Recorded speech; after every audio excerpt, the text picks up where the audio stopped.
this might be the happiest Mets off day live we've ever done. The Mets are really, really good right now. They're really good, Michelle, and I think they're going to stay good. Steve Cohen said it well in his tweet after the game. He said there's going to be a mean regression at some point, but it's a good team. It's not like a fluky hot streak right now. They're hotter than they're hot, and you're not always going to be hot. But it's a good team. It's a deep roster. They're playing with confidence.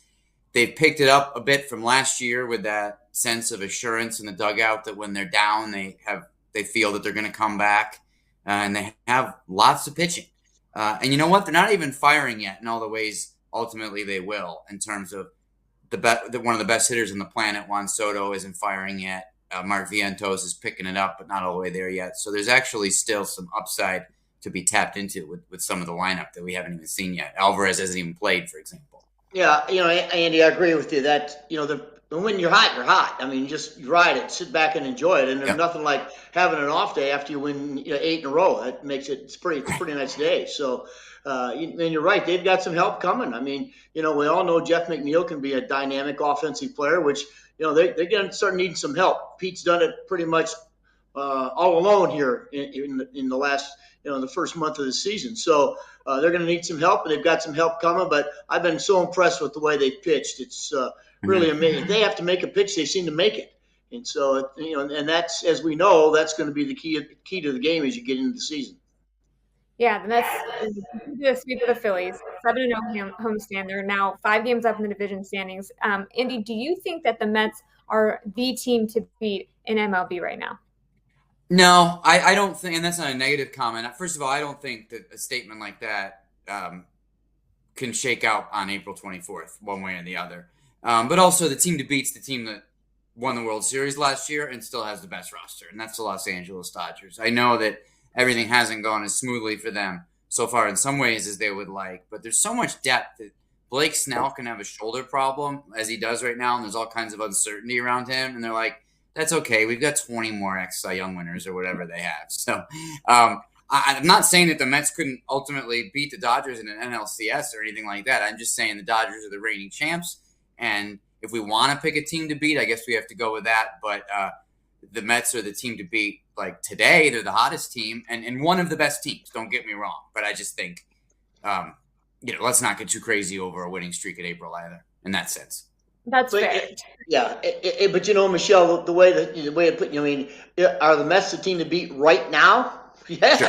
They're the hottest team in baseball. Right now, they're the team you better be able to beat, because if they continue to stay hot, they just, you looked at some of the teams they played so far, and they haven't played, the top echelon of MLB. Well, the Phillies were in that, and they came right out, and I thought they overmatched the Phillies in every phase of the game.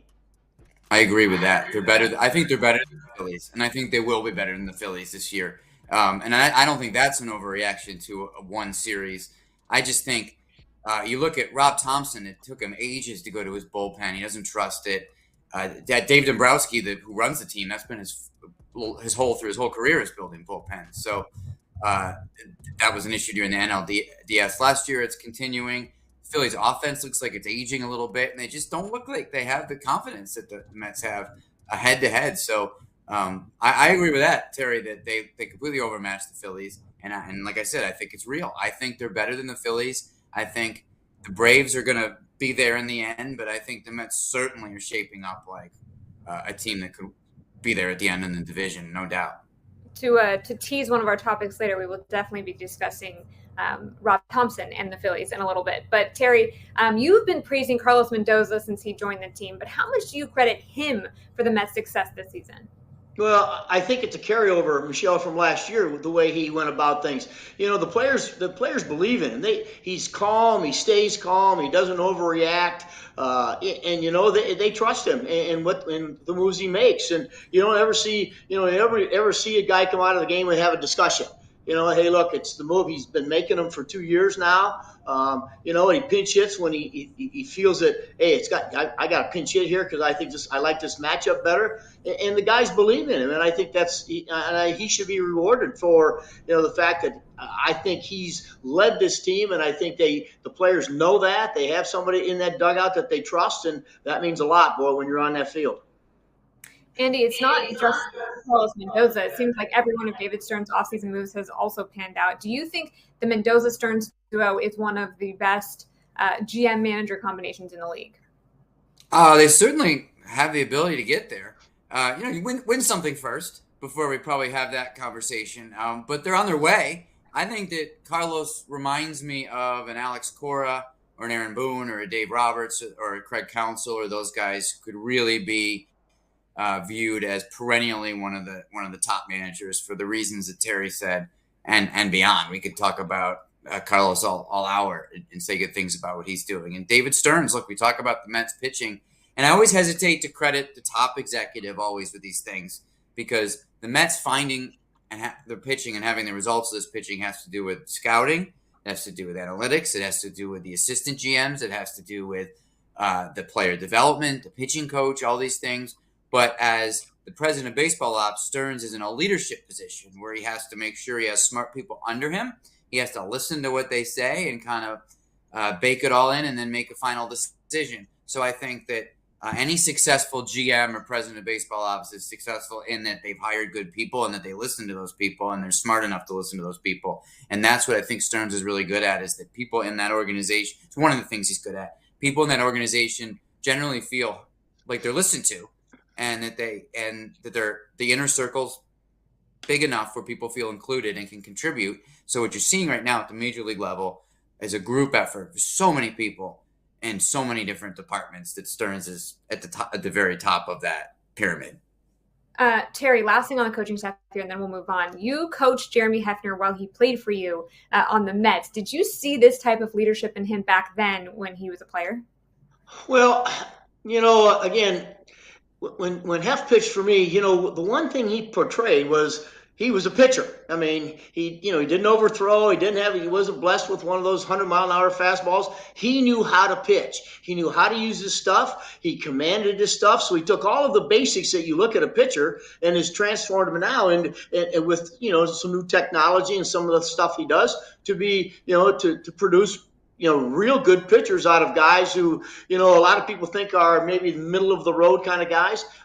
He's made them better. Because, and the one thing, that we see out of the Mets pitching is they don't beat themselves. I mean, they make pitches. They don't walk a lot of guys. And when they do, everybody gets in trouble. But, these guys, they pound the strike zones with all their stuff.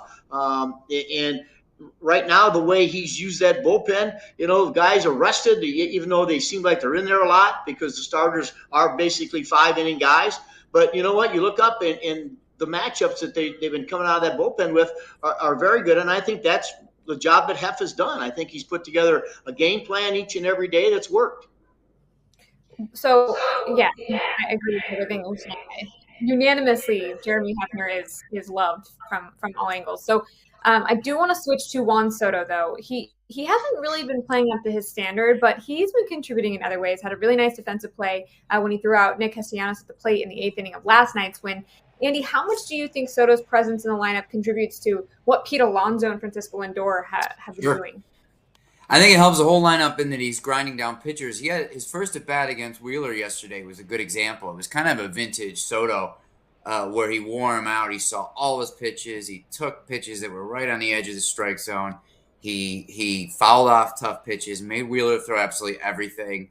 And then he had kind of a soft-ish contact single to the right side, which isn't this incredibly dramatic result. But I believe when his at-bat was over, he was the second batter of the game in the first inning, and Wheeler had thrown 14 pitches with only having gotten one out. So that's a way that he's helping the lineup, Michelle, for sure, even when he's not really Juan Soto and what he's ultimately going to be able to do, what he has done in the past. We haven't seen much of that yet, but I think what we have seen is that his floor is pretty good because you're having those tough at-bats that, like you said, are helping grind down pitchers. And one thing Alonso told me earlier in the season, to your point, too, that I just remembered, Michelle, that was interesting is with Soto seeing so many pitches, Alonso's in the on-deck circle, and he feels that he gets the chance to really settle in and see all the pitches that the other pitcher's offering. Not that pitcher's going to pitch Alonso the same way, so he can't necessarily learn sequences from the Soto at-bat, but he can see all 3, 4, 5 pitches that the guy's throwing and start to really get a look at that just because Soto's taking so long to get through his at-bat.